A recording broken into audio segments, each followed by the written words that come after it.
Okay, so the Siyata Deshmaya, let's dive right in. And again, with Hashem's help, we're going to try to achieve a very, very deep understanding of the relationship between Moshe and Ahron, whose relationship, I mean, obviously, we first learn about Moshe and Ahron in this week's parsha, but that relationship, in a certain way, even though it's the very beginning of our acquaintance with Moshe and with Ahron, it reaches its pinnacle quite quickly. The first time that we see Ahron and Moshe in the context of their relationship together, it's with a kiss. And the pasuk tells us that they saw each other, like R HaElokim, which is a pasuk that we're going to explore and go on, and Vaishakeu. And they mamish exchange, like we're going to learn, Istapchas Rucha Berucha, the deepest togetherness. What was that exchange? What do they each represent? What do they each bring to the table? And how are we to view Moshe and Ahron in their brotherhood together as forming one unit? What is that unit? What is Moshe? What is Ahron? And we're also going to delve into the secret of Moshe Rabbeinu's seeming refusal, our inability to accept upon himself the mandate that was given to him by HaKadosh Baruch Hu, that HaKadosh Baruch Hu comes to Moshe by the sneh, and he tells Moshe Rabbeinu, he tells him, listen, he says, Mamish, I'm sending you to go ahead and to redeem this nation that's broken, that's been enslaved for hundreds of years.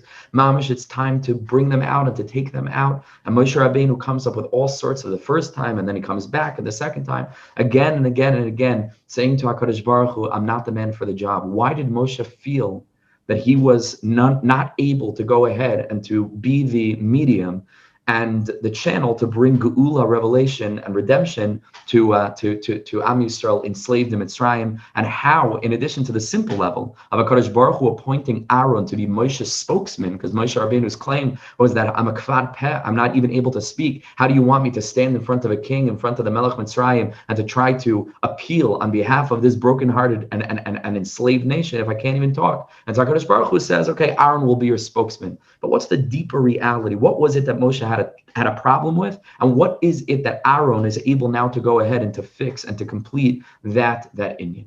Okay, so let's dive in together. The pasuk tells us that Moshe and Aaron meet each other on the mountain of God, where Moshe ultimately goes ahead and reveals to Aaron what their joint mandate is going to be in their partnership to redeem the Jewish nation from exile, from slavery, from Mitzrayim. Hine says the Mezeritch Maggid there's a very interesting bird that's referred to in the Torah, actually, as one of the Tami birds. The Gemara in Sanhedrin tells us that why is it called this name Ra'ah? It's because this bird is able, says the Gemara, to see a tremendous distance. It could be, the Gemara tells us, it could be in Chutz La'aretz, and it can see already piles of garbage that it wants to eat in Eretz Yisrael. Mamash, it has this unbelievable vision. And it's ultimately a Tame bird, says the Mezeritch Maggid, something that's a davar pella. I don't claim to understand it. I haven't seen it in scientific research, but this is what he writes, is that this bird, who ma'aber es nukva shalai b're'iyav estaklus levad, is able to impregnate the mate just by looking at her. A phenomenal thing. Now, the Mezeritch Maggid says there's such a Metzias, or there was such a Metzias, or there will be such a Metzias, but Al Kapanim, it's recorded in the words of the Tzaddik that there's this kind of bird that's able to have such an impact, a productive impact, just by looking Histaklus Levad. And he says from here, we're able to see a proof. Wherever a person's mind is, that's where the person's entire energy, entire focus is. And this is from the Baal Shem Tov HaKadosh, and his language, it's b'machshavto shel adam, sham hu adam. Where a person's mind is, that's where the person is completely. The entire person is in that place, mitzumsam, even though he's an entire being who's thinking all sorts of things. But when he's focusing his or her machshava in one place, that's where the entire person is. Even though where we're standing physically is very distant from that place, but that's the essence of the person, is machshava. And so even though a person may be stuck in one's house, but machshava, a person can be traveling all over the world, and that's where the person is in that moment. Because all of our experience and our manifestation in this world is consciousness that's wrapped up into our machshava, into our minds. And so where the person's mind is, that's where the essence of the person is in that moment. And how do we know from this that the bird is able to somehow, in some way, impregnate the mate just by looking? What does that tell us about b'machshavto shel adam, where a person's mind is shamua adam? And the answer is that histaklus re'iyah, where a person looks, is a vessel for machshava. is a vessel for machshava, and it works both ways. A person looks where his thoughts are, but more importantly, when a person is looking in one place, it's very difficult to be thinking of something else, right? You have to close your eyes in order to really think of something else. But if you're focusing intently with your eyes, that means that your machshava is on that thing that you're focusing upon. Right? So he says his staklos re'iyah is the kli for the machshava. We have many proofs to this. That's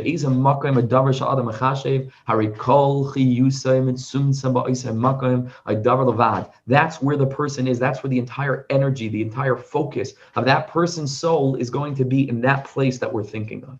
And obviously the impact of this and the import and the implication of this is very deep, right? Because you could have a person who's in the worst place in the world physically, is in a very impure place, a very dirty place. But if his or her machshava is in a holy place, that means b'machshavtei shel adam, shamu adam. That's really where you are. So even though physically you may think that you're in a place where it's impossible to connect to the spirit of kedusha and to the spirit of tara and holiness, b'machshavtei shel adam, shamu adam. If you think in Torah, you're mamash in the Beis Medrash. If you think in tefillah, you could also think tefillahs. You're mamash in the Beis Knesset. And the flip side, we don't want to say the flip side, but the flip side is also part and parcel of this, that a person could be in the holiest place in the world and externally be involved and engaged in the holiest act in the world. That's really where you are, is where your mind is, right? So you could be mamash sitting in the Beis Medrash in front of a Gemara, but if your mind is in another place, chas v'shalom, so that's where a person is. Right? And so he says there are many proofs to this. Again, so what does it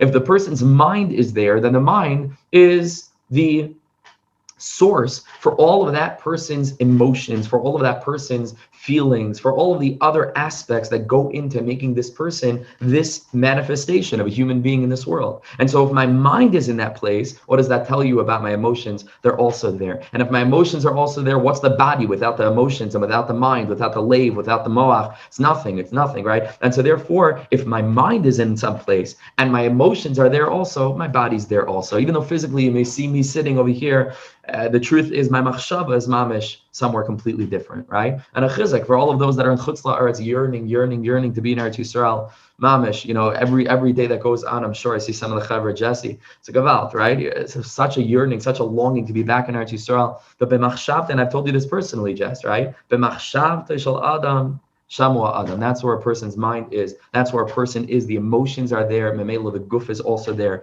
And your mamash all sitting with me. If your mind is here, focused on this Zoom, on this little lens into my experience here in this apartment in Yerushalayim, so you're all with me. B'machshavta shel adam, shamu adam. Memela. We did this, right? Okay, so the guf is there also. Kishade naifa basar ikra. The Gemara says in terms of halacha, Hilchos Eruvin, that the way that we consider the reach of the shade of a tree, it's all considered basar gufa. Where's the trunk? The tree doesn't extend to where the shade is, because the shade and all of the leaves are drawn after the trunk of the tree. What's the trunk of our experience? Machshava. The mela, where the machshava is, that's where everything else, all the other branches of our personality are going to be drawn after where our machshava is, and that's the main thing. And so therefore, this bird that's able to impregnate its mate just by looking at it, that teaches us that b'machshavta shel adam, shamu adam, because re'iyah, his staklos, is a kli for machshava. And what does it take to be molded? What does it take to produce another being? A person has to be mitzamtzim every single aspect of the DNA of the body that then goes ahead to combine, right, with the DNA of the mate and to compose something new. And so over here you have this bechina where the bird is able to be so much mitzumtzum just by looking at the mate, that it's able to have such an explosive, incredible impact to be able to produce something, because that's where his whole DNA is, in that re'iyah, in that istaklos, in that gaze, in that thought, and memela, that's able to have that incredible reproductive import and impact in an amazing way. So he says, Kisha Ali Yisrael b'machshava keduma. When Am Yisrael arose in the mind of HaKadosh Baruch Hu,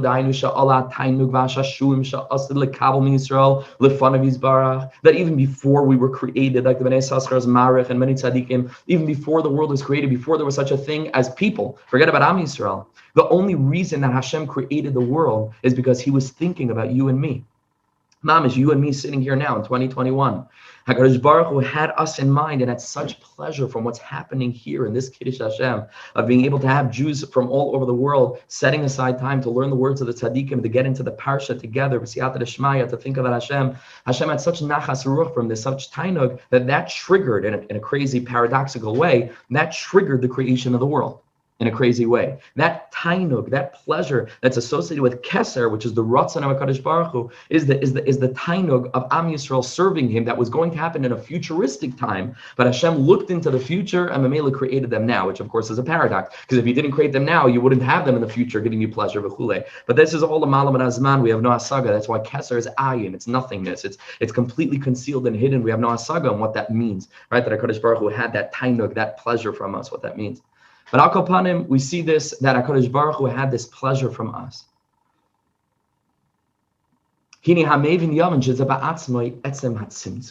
Says a very, very deep thing.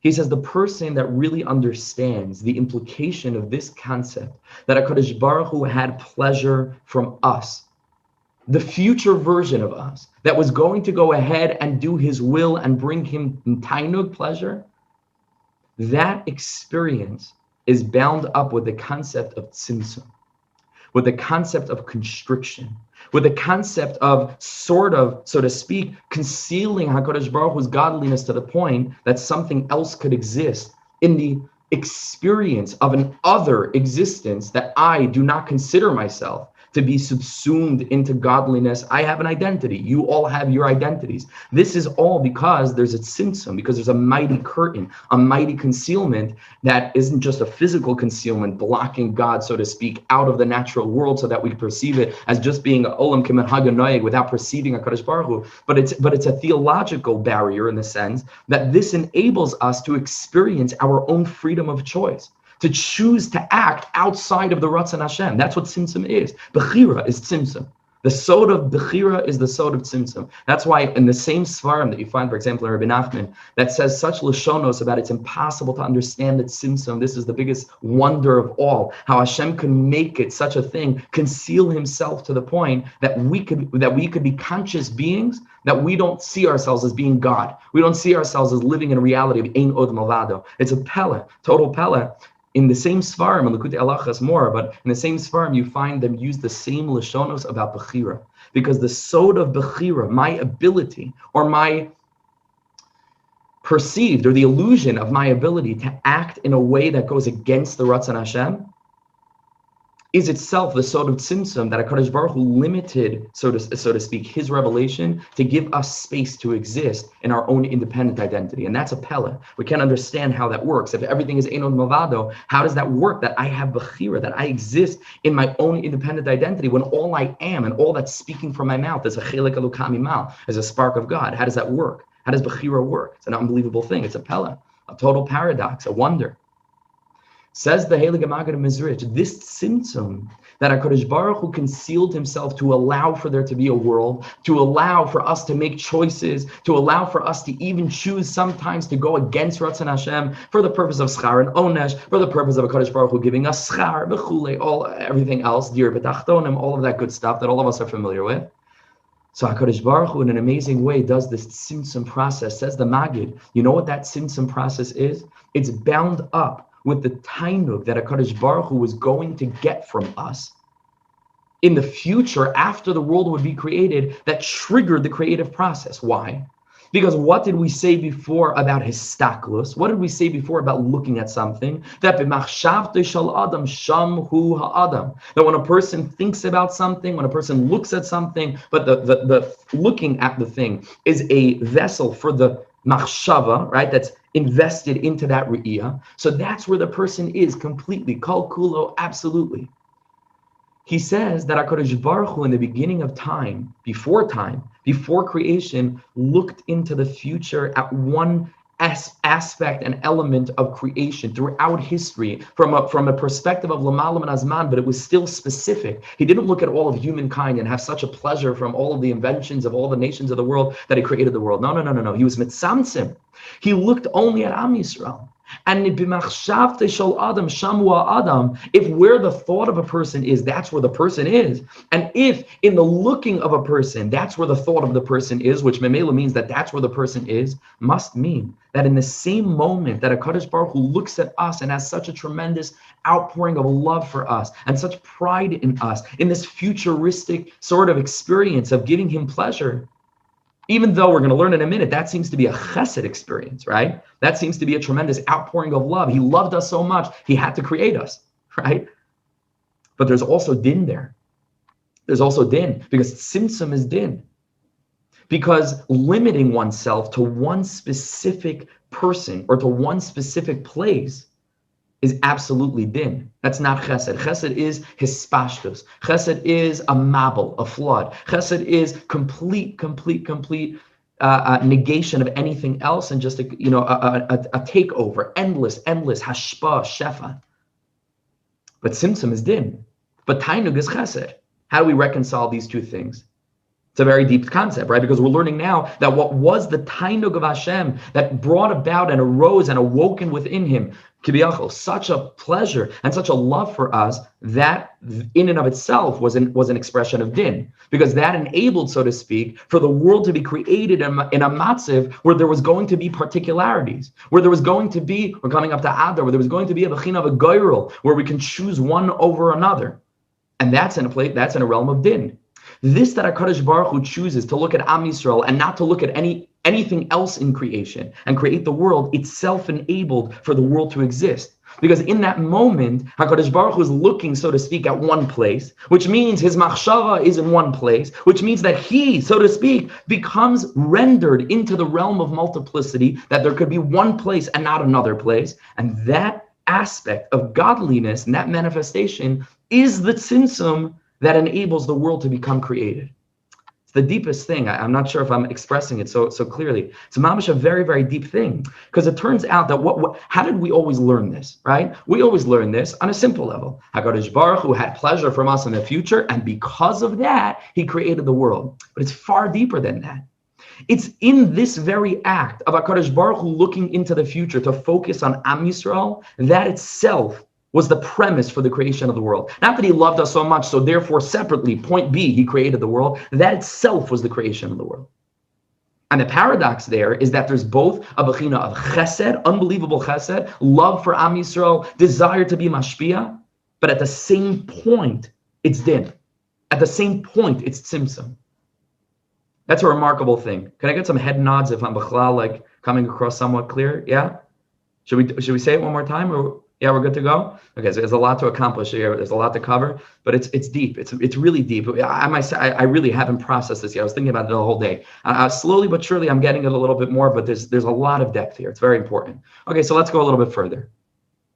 Okay. Because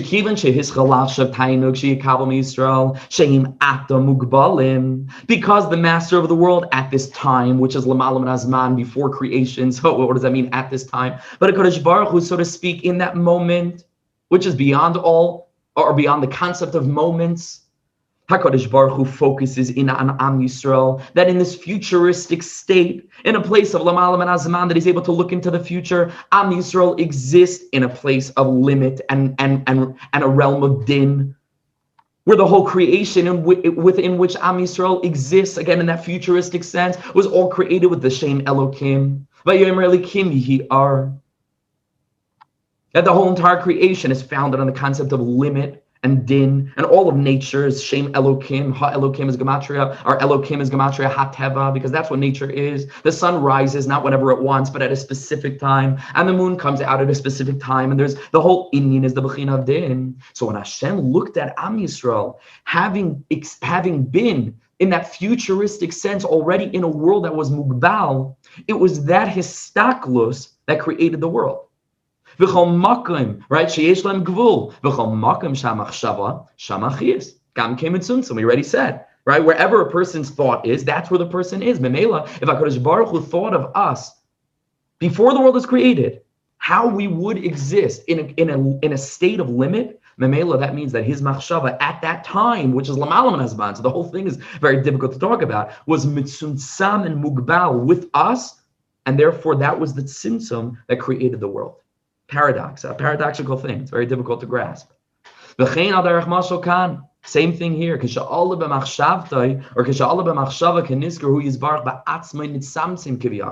HaKadosh Baruch Hu thought of us in the future, that again was a b'china chesed, unbelievable chesed, that He loved us so much, and He cared for us so much, and His ultimate concern reached each and every Jew from the beginning of time to the end of time, and He's embracing us all the time. HaKadosh Baruch Hu said, I just have to create the world. But within that very look, within that very gaze of love, was an unbelievable aspect of din, an unbelievable aspect of limit, which enabled for the world of limit to be able to come into being in the manifest experience and existence of being, of life, of creation. V'chein al derech zeh kan. And that's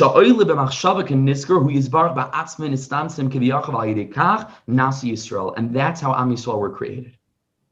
A crazy thing. Without this constriction, without din, then we could never have the experience of living in a world that's other than God. Because it would just be HaKadosh Baruch Hu. There was no tzimtzum, there was no concealment. So there could never be bechira, because every choice that a person makes is HaKadosh Baruch Hu acting through us. There's no experience of autonomy, which is the premise for the Torah, which is the premise for creation, which is the whole purpose of this, is that we should choose to create this, to recreate this world in a way where it's clear that HaKadosh Baruch Hu is present, that HaKadosh Baruch Hu created this world, right? That's the whole premise of the Torah, is yichud kutcha b'richu shchinte, is to turn this world into a mishkan for Him, Bilvavi mishkan evne, is to transform our lives into a vessel for His presence. If without tzimtzum, there would be no me to go ahead and choose to do that transformation. All there would be was Him, and so there would be no purpose for creation. Right? And Am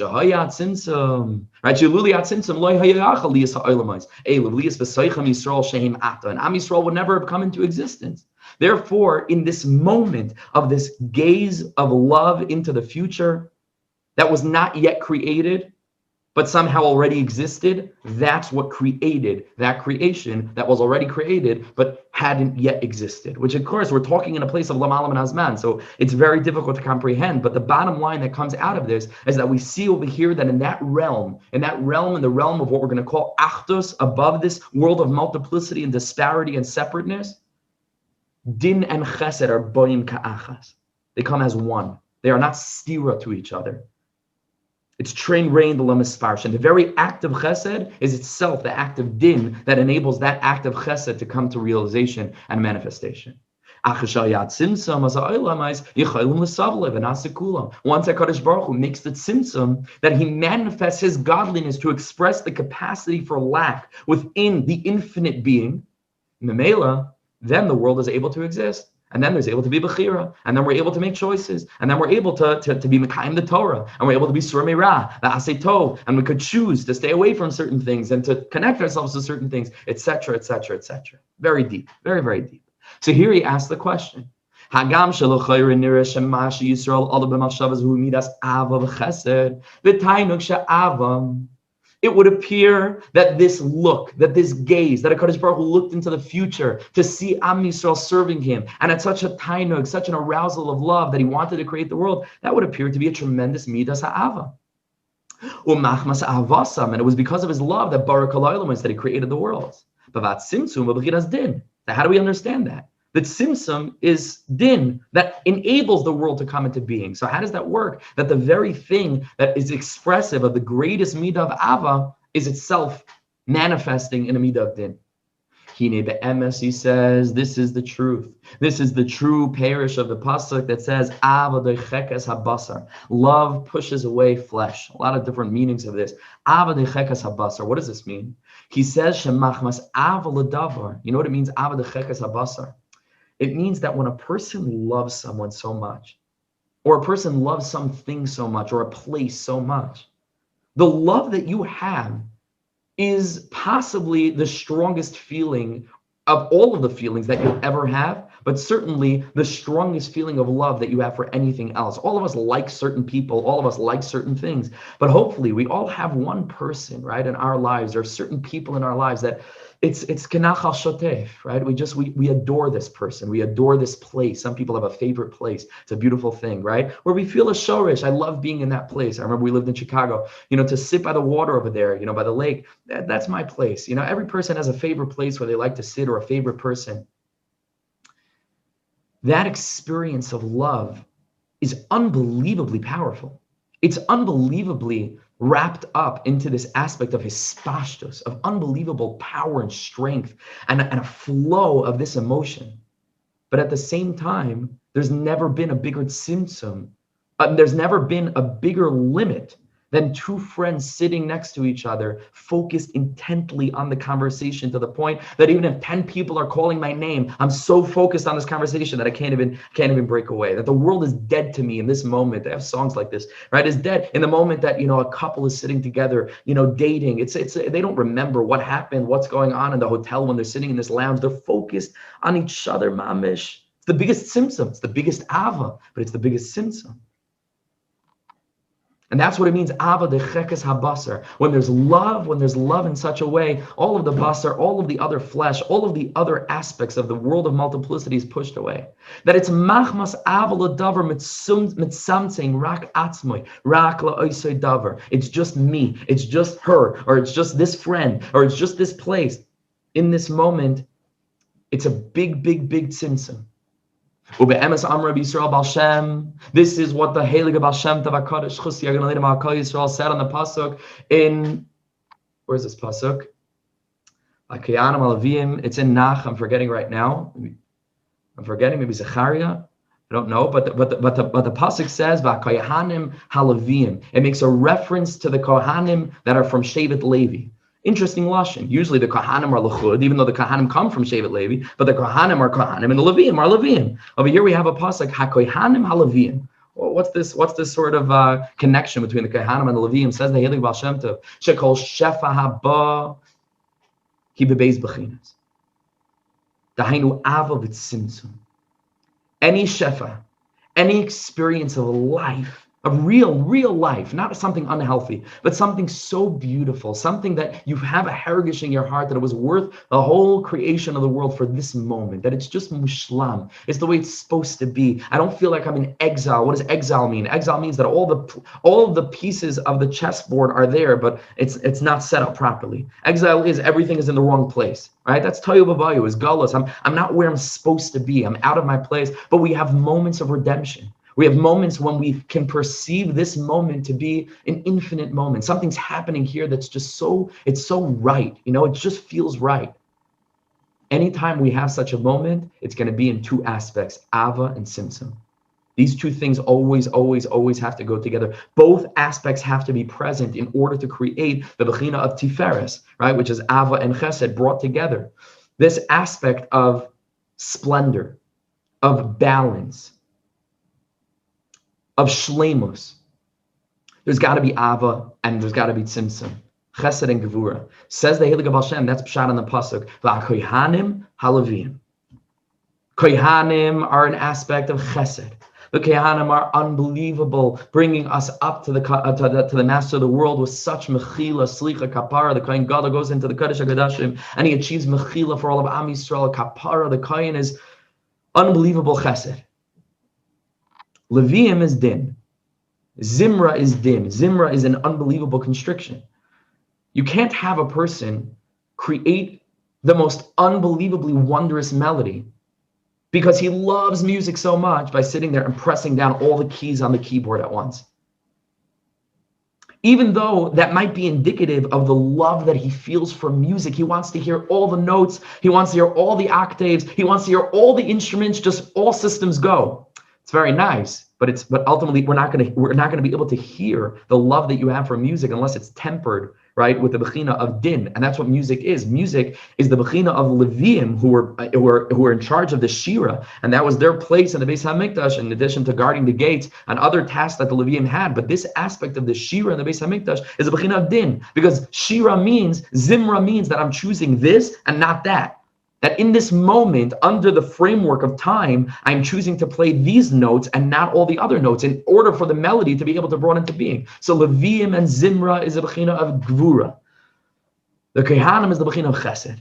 Says the Baal Shem HaKadosh, V'akohanim haLevim. These two things have to go together. The Kohanim have to also be Levim, and the Levim also have to be Kohanim. And there has to be always the Bechina of Gevurah and Chesed together, which is why, one of the reasons why Rabbi Nachman made such a big deal about clapping our hands in tefillah, right? If you see Breslovers, there's a lot of deep sodei Torahs, Sodei, and if you look in the Kutim Ran and the Mems, very, very unbelievably deep Torahs with gematrias and explanations and biurim and what clapping accomplishes in tefillah. But on a very, very simple level, the right hand is chesed, the left hand is gevurah. And in davening, when I'm trying to have a real experience, when I'm trying to have that experience of intimacy, that experience of hisparos, of an experience of beauty and glory and grandeur, I have to bring these two things together. I mamish have to be mechaven to bring the chesed with the gevurah with the chesed. V'akohanim haLevim, the avodah in the Beis Hamikdash, I could come and there could be gewalt, only kohanim. The whole entire Beis Hamikdash is only kohanim, but the avodah is lacking. The avodah is lacking, and if we only had Levim, it would be. There's no mechila, there's no slicha, there's no kapara. The kohanim are the ones that are bringing us back, but it's got to be that we're bringing the karbanos that are bringing me back to HaKadosh Baruch Hu and achieving for me mechila. It has to be accompanied by zmiris, and it has to be accompanied by din, because any hashpa that comes down to the world has to be of kohanim haLevim, ava v'tzimtzum. Go back inside. Shemachmasam, Ava, right? Or rather, Ava, Shemachmas mashpila elam hatachten. The Ava is a downward focus, always. Ava is downward. Chesed is downward. That's why Mayim is associated with Chesed, because Mayim is always Yored Lamakim Namuch. Water's nature is always to flow to the lowest place. Eish is Gevurah, because Eish is up. What does it mean up and what does it mean down? Down is hashpa. That's why a beard, for example, is big rachamim, big rachmanis, right? The Kabbalah were very makbid, at least to have something, a little bit, but at least to have, right, for men to grow their beard, because the beard is hinting and is manifesting downward hashpa, flowing down onto the midos of the person. Eish, on the other hand, right, or an upward motion is the bechina of din, which is why also, right, Hasidim are makbid to make the hair in the front very short, right, because the hair on the top of the head is din. The beard is gevurah. The beard rather is chesed, because chesed is downward and gevurah is upward. That's why eish is gevurah pushing up, eish is always going up, and mayim is chesed always flowing down. Okay. So he says that chesed is mashpila elam hatachten. We need the chesed to be able to flow down from the higher world to the lower world. Ubechinas simsum is la'olam yoisei hashefa hayored me'olam ha'elyon lishers ba'olam hatachten.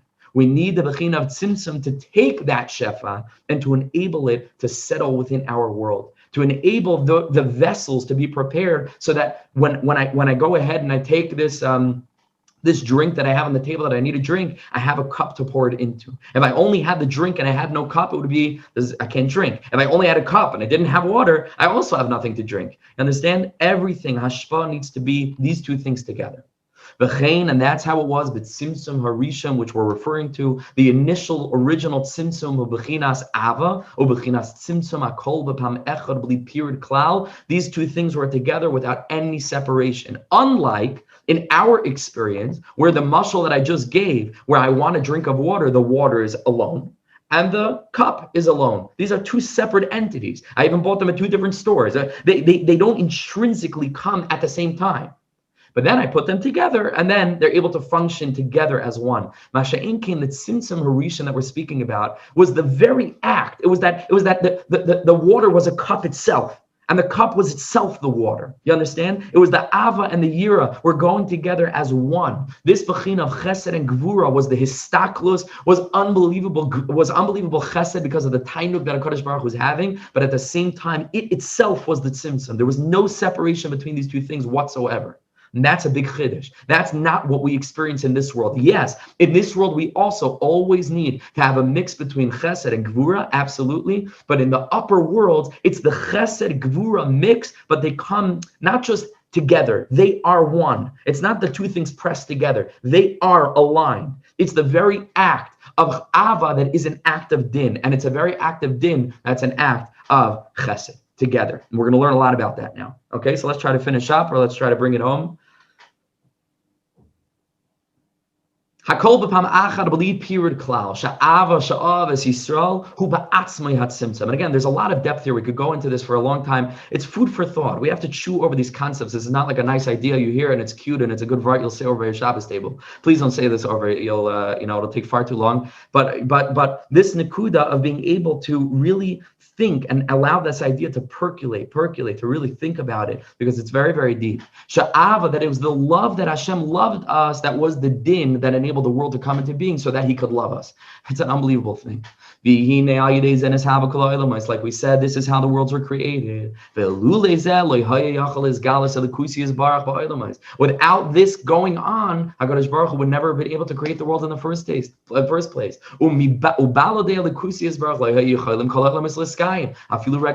But on the other hand, if it was all din and it was no elikus, then also it would be keguf b'lo neshama. It's got to be these two things all the time. By the way, this connectivity between Ava and Chesed that enables something to be produced, we find all over the place. Mamish all over the place.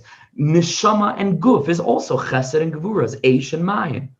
The barad, that's what barad is. That's why we say umafli lasais. When a person wants to praise HaKadosh Baruch Hu for the bodily functions, we say umafli lasais. What's the pella? The pella is that you can have fire and water working in tandem, the guf and the neshama. And just like if we only had kohanim but we didn't have levim, so then the avodah in the Beis Hamikdash would be completely and entirely batal.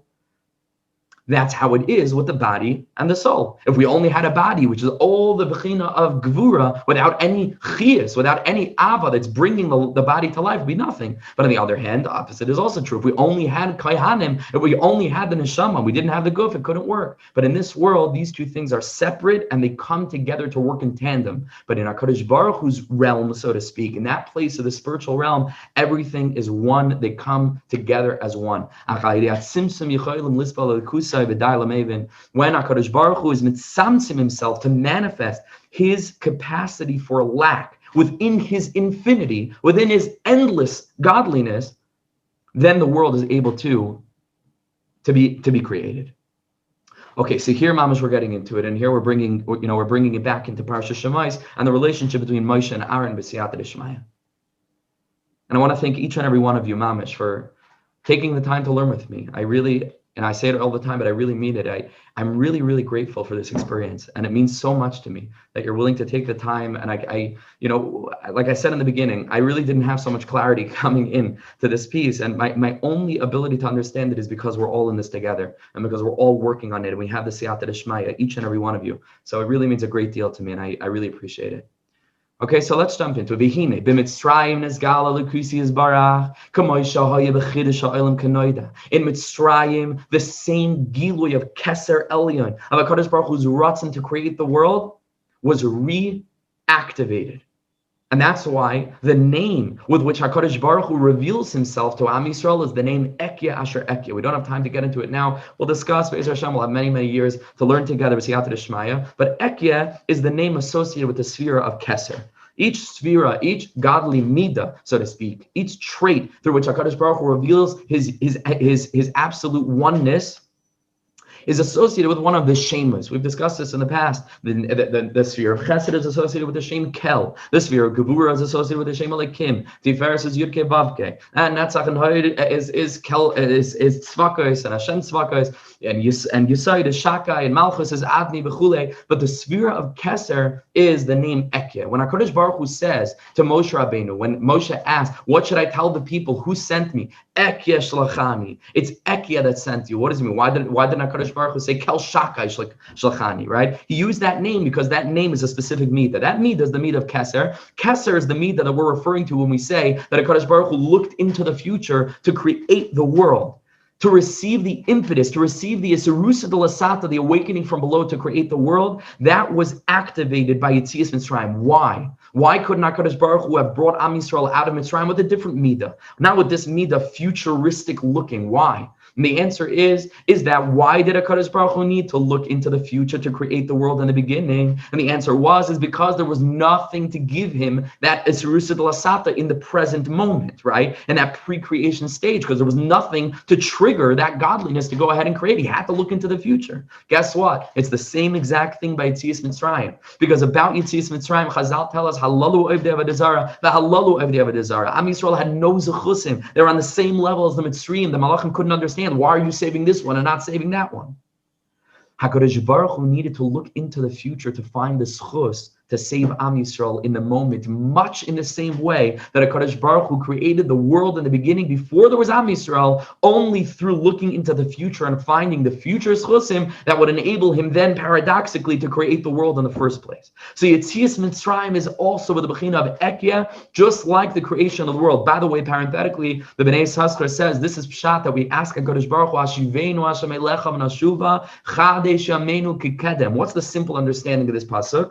We ask HaKadosh Baruch Hu, please return me and my spiritual state to the place Kikedem, before I did the Aveira. Return me, that's on a simple level. Kikedem, like the days of old, right? We're going to learn Be'ezer Hashem when the book comes out. So, should be very soon. Be'ezer Hashem very soon. Please all daven. We need extra tefillas that it should really push through. The Satan's putting up barriers that should push through. But Be'ezer Hashem, we're going to learn together Be'amkus, about this Nekuda that we're talking about now, about Ratzon, and about connecting to that spirit of youth. That's what the lost princess is. The lost princess is the princess of youth and vitality and innocence and simplicity and emunah pshuta and feeling and wonder and belief and all of those youthful traits that we lose along the way, but derech siparti maisa, that we lose along the way. That's on a simple level. Says the Bnei Yissaschar, no, it's much deeper. What we're saying to HaKadosh Baruch Hu is, Ribono Shel Olam, ein li zchuyot. In the moment, I have no zchusim. I don't deserve that I should be brought back to you. I'm empty, I'm finished. But Ashiveinu Hashem Elecha v'Nashuva, bring me back to you. You know why? Chadesh Yameinu Kikedem, like the creation of the world, which there was no zechus there, but you looked into the future, and based on the future zechus, you created the world. Chadesh Yameinu Kikedem. Look into my future. Believe in me enough that I have the ability to change. Find the zechus from the future me and enable myself to become recreated. That's Chadesh Yameinu Kikedem. The same bechina, coming back to the Maggid of Mezeritch, the same bechina that was by the creation of the world existed at the time of Yetzias Mitzrayim. Ekya asher ekya, to look into the future. Ta'avdanis HaElokim b'har hazeh. Anoichi, right? What do the pasuk say? That HaKadosh Baruch Hu promised Yaakov Avinu, Anoichi eiridem Mitzrayim, Anoichi olcha gam Allah. HaKadosh Baruch Hu said, I am going to go down with you to Mitzrayim, and I, Anoichi olcha gam Allah. Say this for him. What's Anoichi? What's Anoichi? I am going down to Mitzrayim. I am going to bring you up. Say this for him. It's the Anoichi of Anoichi Hashem Elikecha. Of the Aseres HaDibros, that you know what's going to take you out of Mitzrayim. Anoichi olcha gam olcha. It's the futuristic belief that Am Yisrael is going to stand by our Sinai and have that intimate connection with the Creator of the world. That's enabling HaKadosh Baruch Hu to prospectively, before that happens, bring them out of Mitzrayim. So we see the same bechina that there was in the creation of the world, there is in the bechina of Mitzrayim, of Yetzias Mitzrayim. Afal pi kein ha'olam asiyat tzarich lezeh. Right, where are we holding now? Vihine afapi. How did I get into Mitzrayim? Hold on, what's going on there? Vihine, okay. Vihine b'Mitzrayim nisgala l'kusiyas bar kamon shali b'chidush ha'olam kanoida, mamish, like the beginning of the world. Kamon shekasav ani v'loy malach. It had to be HaKadosh Baruch Hu himself, keser, ayin, godliness, right? Ki v'loy malach. Ki huchrich liyos alidei atzma yizbarach. It had to be HaKadosh Baruch Hu himself going ahead and going through that internal process, so to speak, to look into the future and find the zchusim to create the world. On another level, on a more basic level, Am Yisrael is mamish in the mem teshari tumah.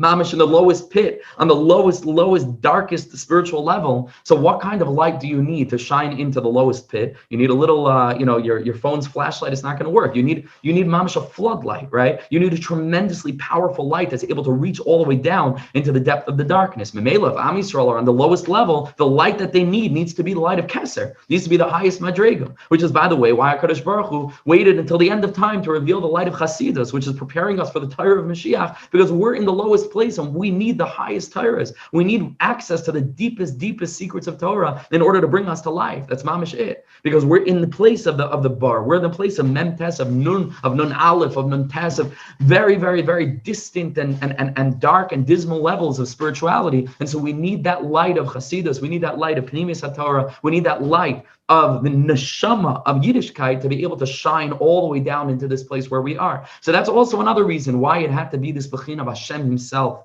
They were surrounded by all sorts of negative forces. Any malach couldn't have stood it and needed to be HaKadosh Baruch Hu himself. No angel would have been able to accomplish this. And that's why when HaKadosh Baruch Hu himself comes down to Mitzrayim and takes this goy migar goy, this nation from within another nation, and starts something fresh, renews them completely, recreates the world, that really the world in its essence was all waiting, was totally v'oimei, the Gemara tells us, until Har Sinai, until Matan Torah. That's why we say Yom Hashishi. What's the Hashishi? It's the Hey Hayadiyah. It's talking about the 6th day of Sivan, which is the Matan Torah, that the whole world was Yom Hashishi v'yichulu Hashemayim, is that the completion of heaven and earth depended on Hey Sivan. Vav Sivan, Hashishi, the 6th day of Sivan, which is Matan Torah, so that the exodus from Egypt was mamish the recreation of the world, or the solidification of that which had been created, but was nitla v'oimed, was tali, was waiting until Matan Torah, so that it could become solidified. It was HaKadosh Baruch Hu himself. And he broke nature, and he rearranged everything, and he made nisim in the flies. So it was clear to everybody that there's chidash ha'olam, mamish like it was in the beginning. The kivin shayitzarach lesgalus alakusi is barach hayitzarach gam kein liyos hayde avo b'tzimtzum. Well, what did we say about the creation of the world? Tiferet, something beautiful, something complete. We said it needs to be always an aspect of kohanim alavim, right? It needs to be the male aspect, the female aspect, the bechina of neshama, the bechina of guf. All of these different aspects coming together to enable something complete and something functional to manifest within our reality. So therefore, if that's what existed in the beginning of creation, and Yetzias Mitzrayim is a mini creation of the world or recreation, it's got to be what? It's got to be with Avon and Gevurah, same thing. Here we're Mama's running out of time, so we're going to go very quickly. We already ran out of time. But we already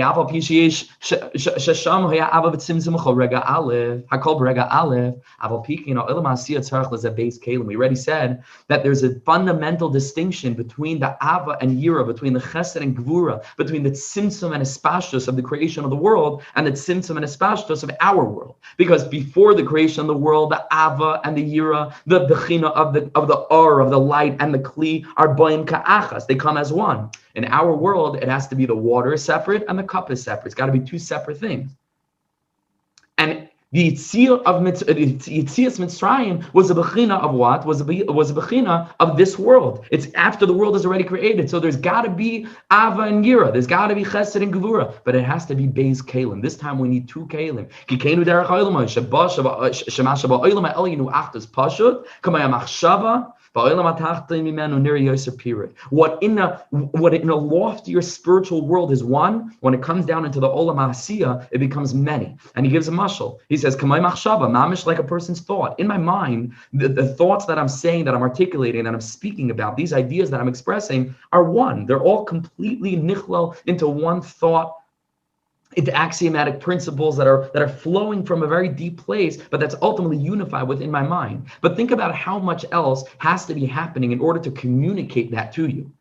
The act of communication is the act of din. That's why HaKadosh Baruch Hu created the world with speech, because the creation of the world was founded on din. Ha-tevas gematria elokim, vayomer elikim, vayomer elikim. Dibur is a bechina of din. That's why the pasuk says, ugvurascha yidaberu. Dibur is gevurah. Why? Because kol, we don't have time to get into this now, but at a different time, but kol, voice, is kolil everything.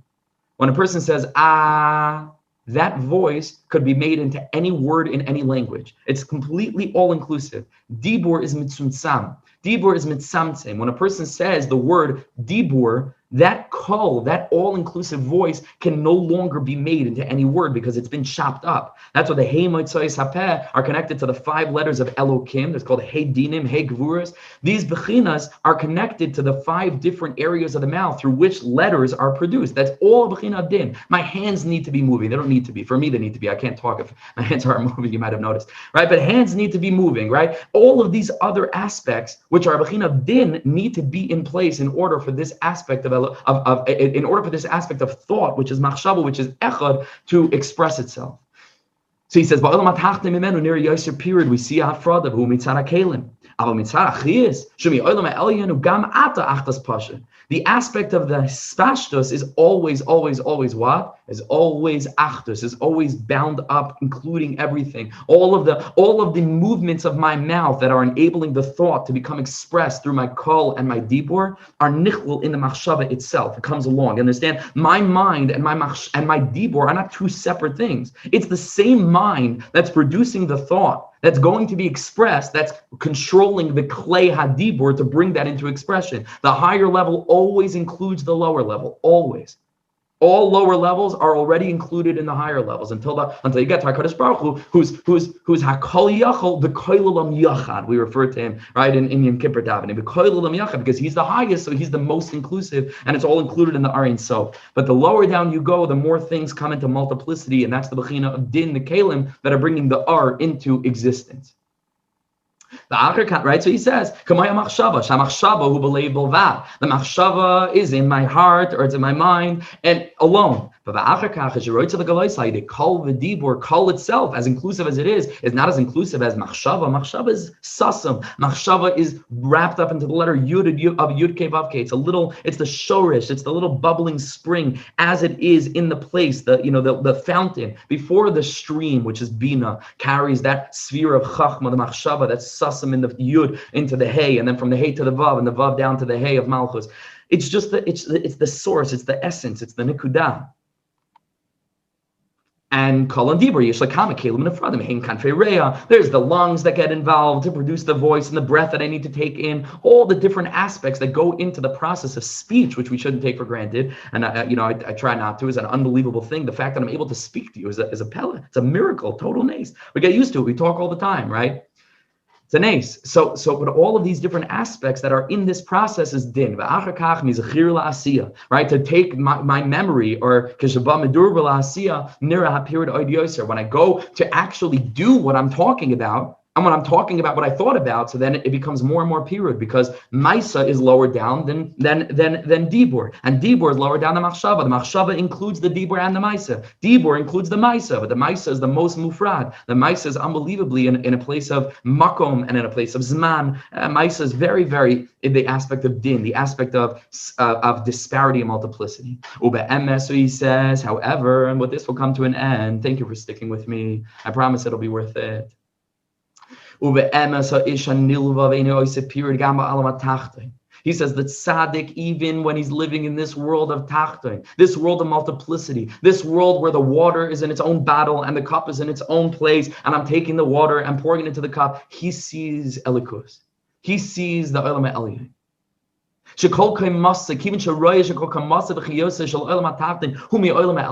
Because he sees that everything in this world is already nichlal into the olam ha'elyon, and it's just the filtering of that godliness into such a place that we can perceive it, but it's all einoid mavadai. So this person views this world as ulili olam ha'elyon haya olam ha'tachton. He says es muchlat, right? And he realizes that without the upper world, the lower world is nothing. It's included, it's subsumed within that upper world.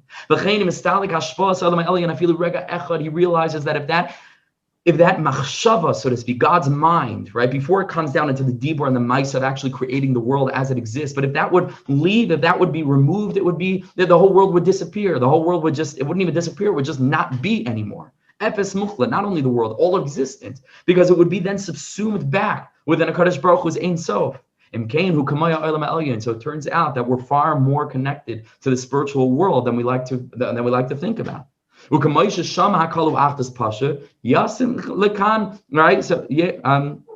In the same way that in that realm, in the Olam Elyon and Machshava, it's all Achdus. In this realm, the Tzaddik sees everything as being Achdus also. He's able to perceive the Achdus as it exists of a shorish of multiplicity, even in the realm of multiplicity, even in our world. We're just going to skip the brackets. I have to get to the end now. The Tzaddik doesn't look at the Kalim. He sees within the Kli. You understand? Within the cup, he sees cup and water.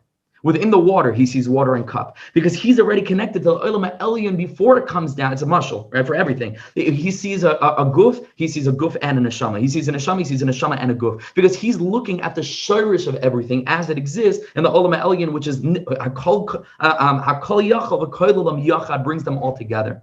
And with this aspect, right, he's looking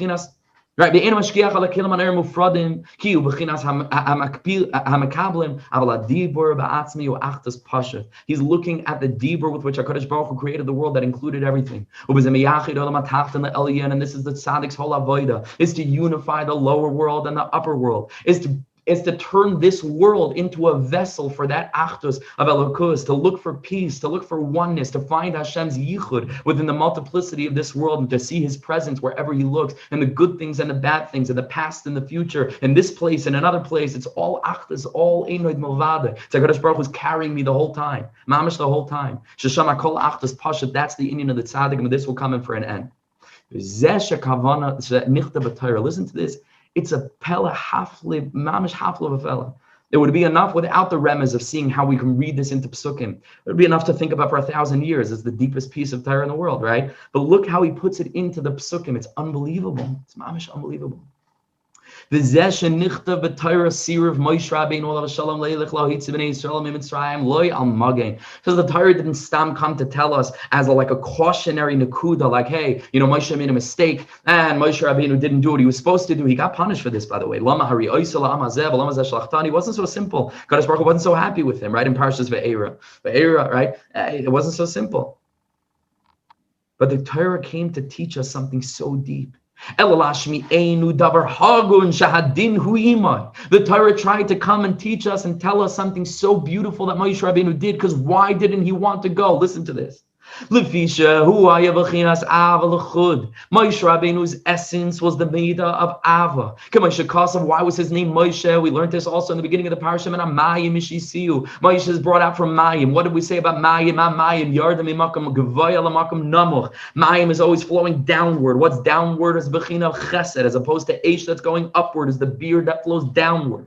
Mayim is Moshe. Moshe is Chesed. Mayim is Chesed. Moshe is Kol Kulei Chesed. And Bechina is Ava V'Tainod. Moshe Rabbeinu is connected to the Bechina of Ava. So he says, because I'm the Midah of Ava, and the Midah of Ava is the Bechina of Kol, is the all-inclusive Kol Yachav Koilam Yachav, the upper realm where there's no Kli and R. It's all R and Keli. It's Keli and R, Mamish in its own place where everything is wrapped up into the Ava. Says Moshe, I'm a Kvad Peh. I can't speak. Why couldn't he speak? Stam, he was a mute. The Bechina of Dibur is the Bechina of Din. Says Moshe Rabbeinu, I'm connected to the Midah of Mayim. Mayim is Shisuyu. With the Bechina of Chesed. So says Moshe, I'm a Kvad Peh. I have no connection to Dibur. I have no connection to Ischalkus. I have no connection to Tzimtzum, to Din, to specificity, to multiplicity, to disparity, to separateness. Like we says, let's Samtzim HaKol. B'mivta, K'dei Lachtech HaDibur. We already described this, how the Peh and the mouth goes ahead and takes the Chesed process of breath that we're breathing in and the voice that we're producing and splits it up in a very, very din sort of way. Says Moshe Rabbeinu, I'm connected to the Olam Elyon. I don't understand this, that HaKadosh Baruch Hu wants to take us out of Mitzrayim with the two vessels of Chesed and Gevurah. All I am is Chesed. All I am is Elikus, is Hashpa. That Hashpa in and of itself includes the din, and the din includes the Hashpa. It's all Chesed. It's all Einad Mavad. So I'm a Kvad Peh. But because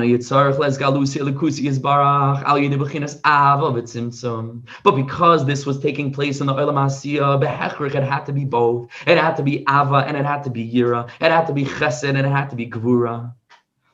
Al-Kain Amalei Hashem Yisbarach, says the Master of the World, Haloi Aaron Achicha Halevi. Aaron Achicha, who's of the Bechina of Levi, that Levi is the Bechina of Shira, of Rina, of song, which is the aspect of Din. The Aina Bechina Sinsum, and the Pasuk says, V'haya hu lecha lepeh. Aaron HaLevi will be your mouth, which means that Aaron will be mashlim, the Bechina of Din, that you have no connection with. That Moshe is Chesed, and Moshe says, Kvad Peh, can't speak. I can't take them out of Mitzrayim the way that you want to recreate the world, because I'm connected to the Bechina of Chessed and Gevurah, together wrapped up. It says HaKadosh Baruch Hu, Aaron is the Levi, is the Bechina of Gevurah. He's going to be Yilach Lepeh Kaniskar.